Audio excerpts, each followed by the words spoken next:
Oh gosh, ow!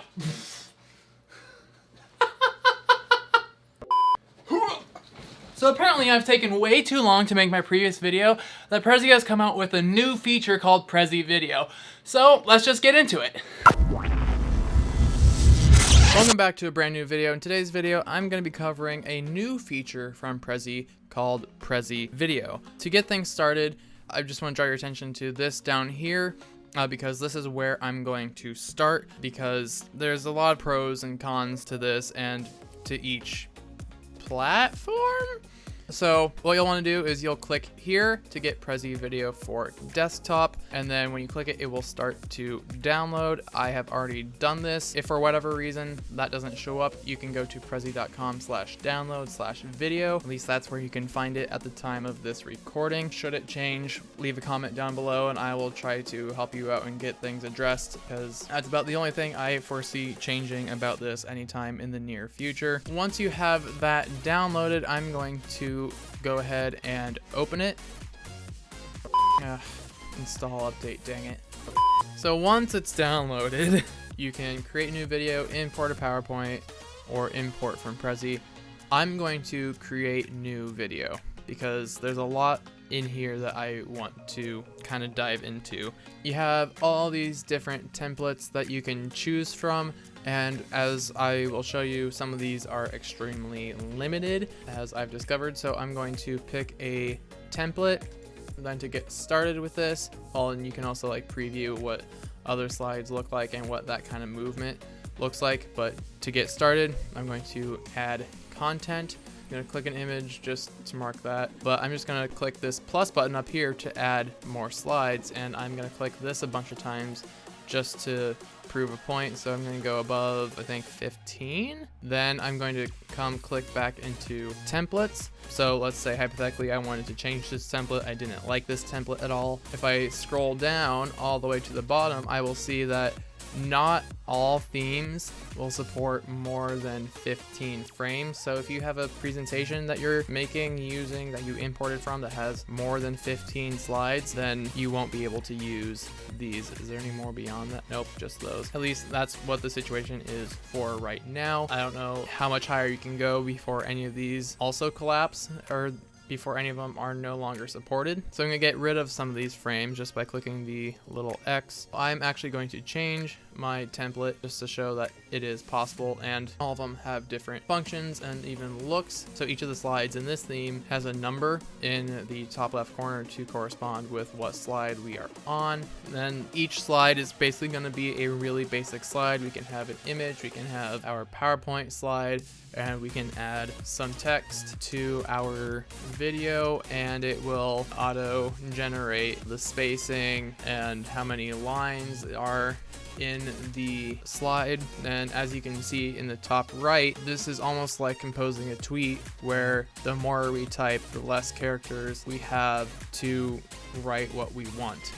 But I think they kind of do this so that way you're not cramming a whole lot into a slide. All this black space is where your face would go, but I don't have a webcam hooked up. I don't have my DSLR hooked up to be used as a webcam for this video, so that's why that's black. Otherwise your face would be here or here-ish. So when you're done with this, you can close out, and then you can hit save, and then you can name your video and choose where you want to save it, and then you can reopen that project in this program later. So I'm not going to save this. Then you can also use this type of program to live stream your presentation. So you can click go live, and you can do so through Cisco WebEx, which I have no idea what that is, no experience with it. You can also do so through Zoom, which I know of, have not used a ton myself. Since we're not live streaming this, we're going to exit.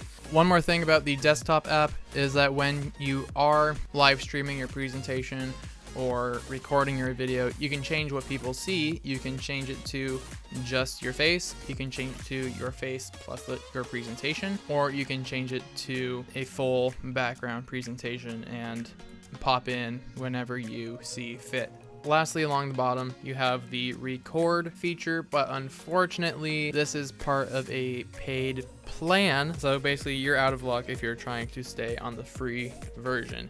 You could kind of sort of cheat the system by doing a screen recording and making sure that you have an audio source connected, and you could just screen record this much and just make it as big as possible, so that way you have the maximum amount of quality. So you could just record this much from your laptop, and now you have a free version of a presentation with your face in the presentation. So that's my little hack for that. But if you wanted to export it and not have it be a lower quality screen recording, then you would have to pay. But again, I try to talk about things that are as free as possible when it comes to online programs and such. That basically covers everything in the desktop app.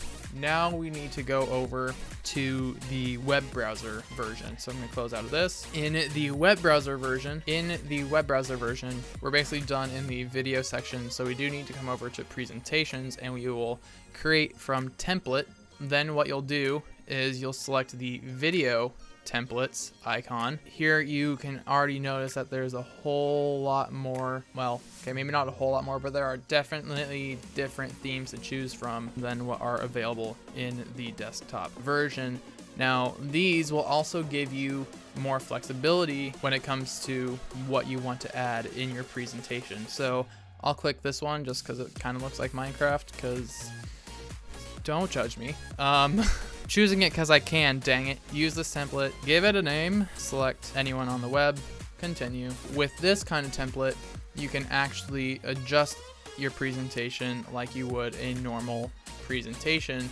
It's just that with these specific templates, there is space for your face to be in. So if I wanted to come in here and insert a subtopic, I could, but you will have to keep in mind that with everything that you add, you are now taking up space where your face would be. So if you're going to do this, you'll want to plan to have the background show instead of covering your face, or just accept the fact that you now have less space for your face. And I already covered a lot of the differences in Prezi Next in my last video, so I don't really need to go over any more of this. But let's say we're done with our presentation. So we save this, and then we reopen our Prezi Video Desktop app. We can import from Prezi. We can select our presentation, and here we can go through our entire presentation, and again, change it to our face, change it to our face plus our presentation, or full background presentation. So I believe that covers everything with Prezi Video, and in my opinion, the desktop app is a simple / quick and dirty way of creating a presentation by just adding your PowerPoint slides with no animation and no subtopics, so you just get images, slides, and text. So if you're like, shoot, last minute presentation and this needs to look good, just do it through the desktop app, you'll be fine.